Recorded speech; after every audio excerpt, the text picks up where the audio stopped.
Bah ok, bah alors l'histoire. Cocoa butter kisses. Cigarettes on cigarettes. My mama think I stink. I got burn holes in my hoodies. All my homies think it's stank. I miss my cocoa butter kisses. Est-ce que tu connais Ventilou le Ventilo? Ventilou le Ventilo était un gentil ventilateur. Il avait des bons maîtres qui le traitaient bien, qui lui faisaient des petites caresses tranquillement et qui l'utilisaient souvent. Mais un jour, ses maîtres sont morts dans un accident de voiture et leur enfant a été handicapé à cause de ça. Il ne pouvait plus, en fait, vu qu'il était en pleine expansion de cerveau, et ben les neurologistes ont dit que l'accident dans la gare nucléaire de Fukushima avait créé des neurones endommagés nucléairement et l'accident de voiture a encore plus affectué ça, ce qui fait qu'en fait il a débloqué des capacités énormes, il en a perdu d'autres.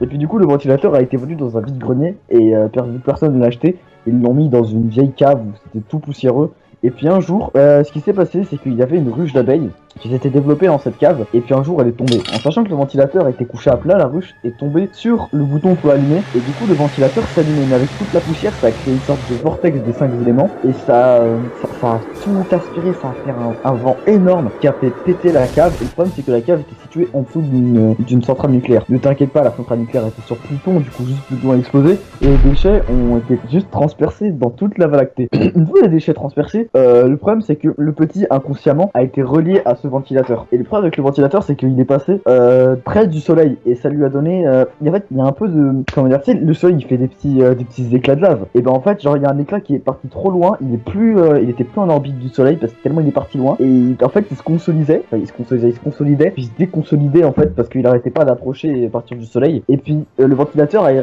rentré en contact avec un bout de ce bout de lave parce qu'en fait, il se cassait au fur et à mesure du temps.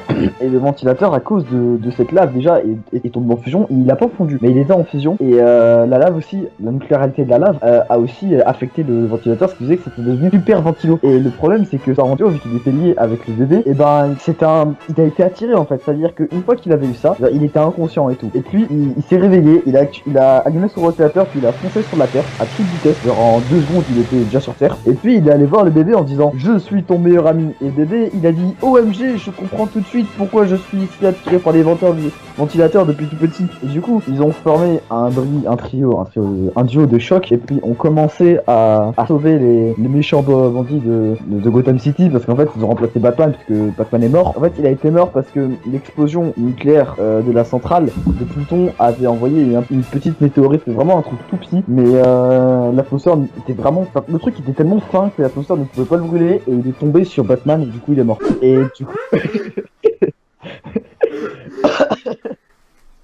T'es un malade. Oh non. Oh non. T'as filmé? Oh putain mec, je t'aime. C'est magique.